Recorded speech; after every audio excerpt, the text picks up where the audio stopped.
Hello everybody, it's Andy here from the Movement Project, and I thought I'd just make a quick video. It's just once again on COVID-19, and the reason why I thought I'd do this is that I saw an article on I think it was the 12th or 13th of March, and it was by The Express. And I just couldn't believe it when I read this article, especially after I read the headline and then I read the actual information, looked at the study.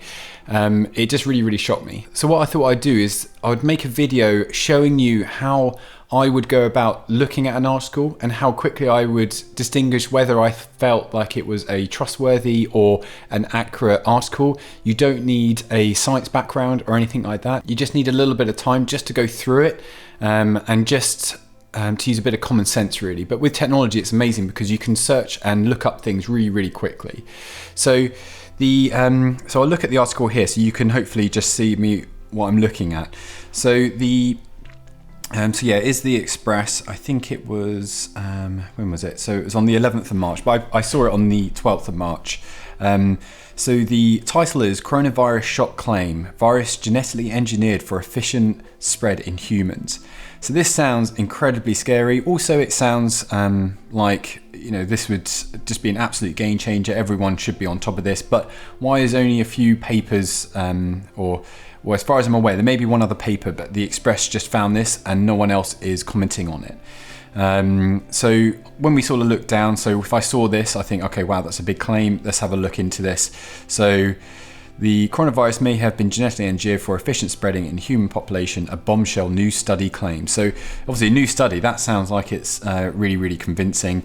As always, sometimes it makes me a bit suspicious. They'll have an expert explaining there on Good Morning, so you sort of think, well, this must be legitimate. But when I start looking through, I start to see, well, Bible expert warns pandemic, or 12-year-old prediction warns world of pneumonia outbreak. And that starts to get me sort of my suspicions raised because I sort of think, well, why are they commenting on that? It's not really relevant. So it says here, so now a new investigation titled Chrono N19 nCoV contains a furin-like cleavage site absent in CoV of the same clade. Suggests it has been genetically engineered. So just in that quote, that doesn't really suggest anything. They're saying that it's been genetically engineered, but they've used a lot of complicated terms or scientific jargon to try to explain their point. But what you can do, if you're ever in doubt, you just highlight something and just go look up clade. So clade, a group of organisms believed to comprise of the evolutionary descendants of a common ancestor. So basically that's saying that this indicates that the CoV is the same group. So, and that's what the coronavirus is. It's one of many different coronaviruses. So other coronaviruses are things like SARS, it could be the swine flu. So these are all the same ones in regards to where they evolutionary wise come from. But like all evolution, you have different branches and things change over time. So just before I go on, I thought I also would say I have actually looked at the study and hopefully I'll be able to get that up in a moment just to sort of show you. But always remember, when you find some of these articles, go to the source information. So if they say new study finds, go look at the study, read it through, then come back to the article. I know sometimes looking at certain studies can be quite intimidating because, like I said, they use a lot of jargon, but a lot of times, especially when if you look at the abstract or the bit at the end, it's normally quite clear what they mean because they sort of sum it up in fairly sort of easy English. So have a look at that first, then go back to the article, especially once again, if it is a big claim from what the Express is sort of saying. Okay, so I've got the study here. So as you can see that, so it's in sciencedirect.com.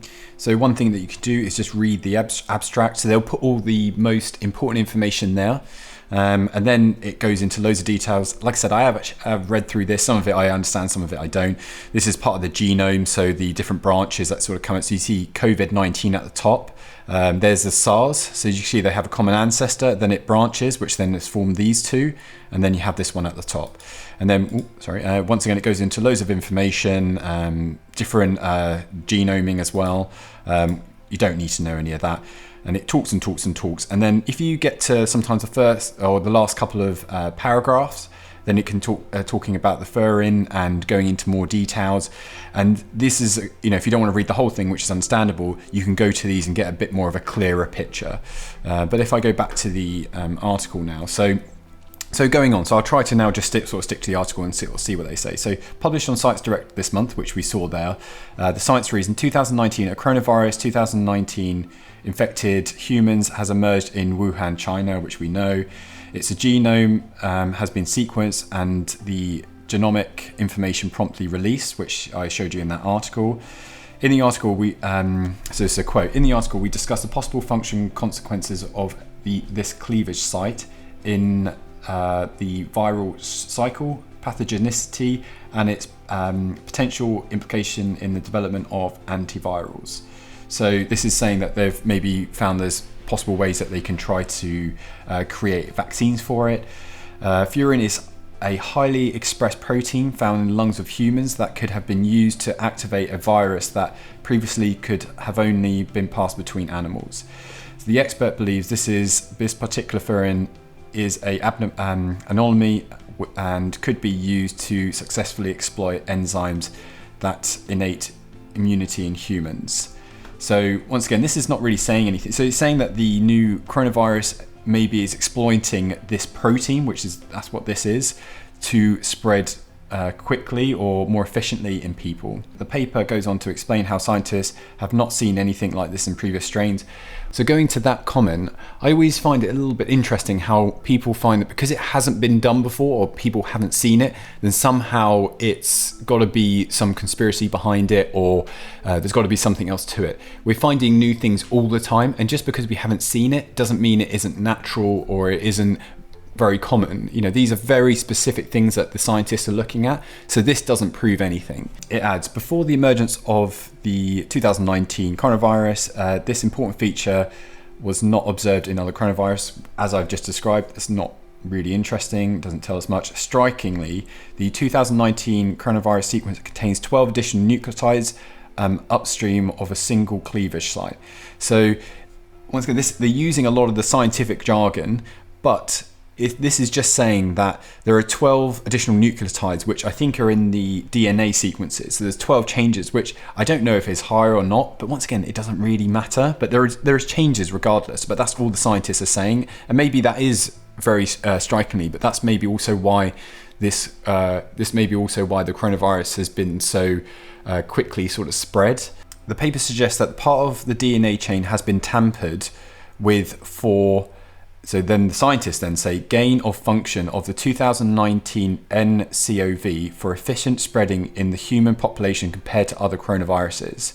So that part, so this part here, what the scientists said and what they're saying from this is what this suggests is that it's been tampered with, which is completely wrong. So this is just saying that the gain of those functions, so from those nucleotides, that this has led to efficient spreading in the human population. So all this means is that it's different from other coronaviruses. They're not saying it's been tampered with at all.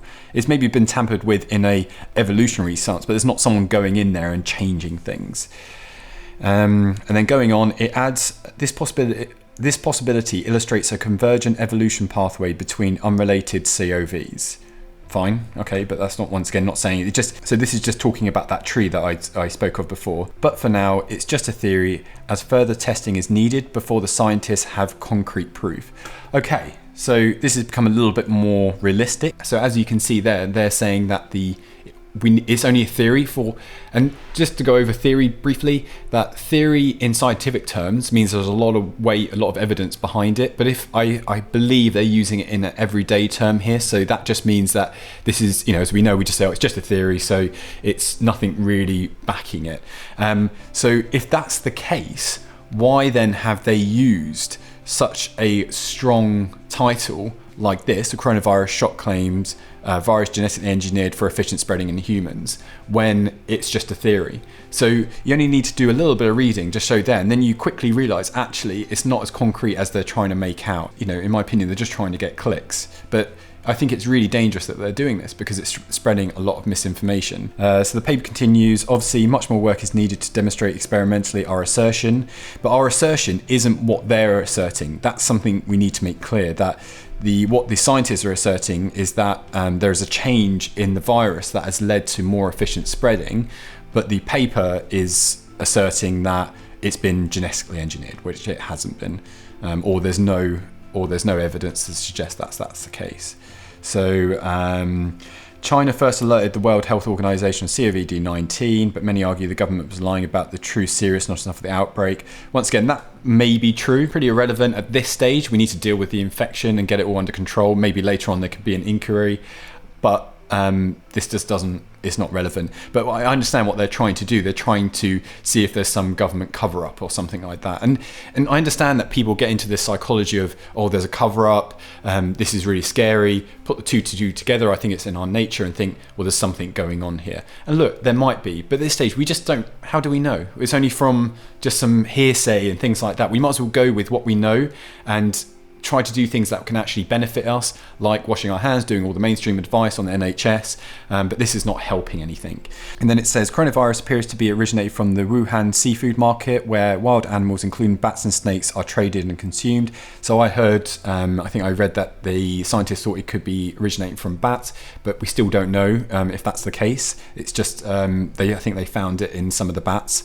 But the bats carry the disease were originally found in some other province, I'm not going to try to pronounce that, more than 900 kilometers away from the seafood market. So once again, trying to sow those bits of doubt into your consciousness. The fact that it was found 900 kilometers away, if it was, once again, is not necessarily irrelevant. Maybe it's come from loads of different sources. So it's just irrelevant. So once again, I don't know really why they've mentioned that.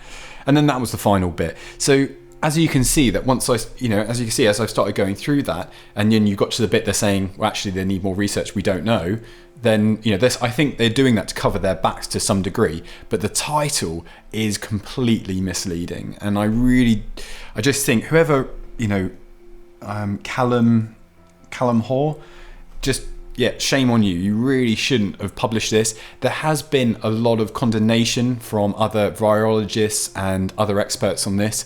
I feel that this should be taken down straight away, and the Express newspaper should be sued. It's just in my opinion. I hope you found that video useful. And like I said, it just sort of shows, that just by going through doing a little bit of reading, make sure you're not getting caught up on the title too much, that then you can quickly realize that this isn't true. The problem is that, as you can see, it says here, share, tweet, you can share it through these social media outlets, and then people think, well, it's a big paper, it's the Express, so surely this is true. And like you said, a 5-year-old could have written this better. So it's been so poorly done, and it obviously, as you can hear in my voice, it frustrates me and I know that on Monday that I'll have people in my clinic, patients, just talking about this and saying how worried they are and have they heard it's about this, and all it's doing is adding fuel to the fire and creating all that national anxiety. Okay, so I hope you enjoyed the video. If you have, remember to like it and to share it to help with some of your friends that have a lot of conspiracy thoughts around COVID-19. Thanks very much for watching.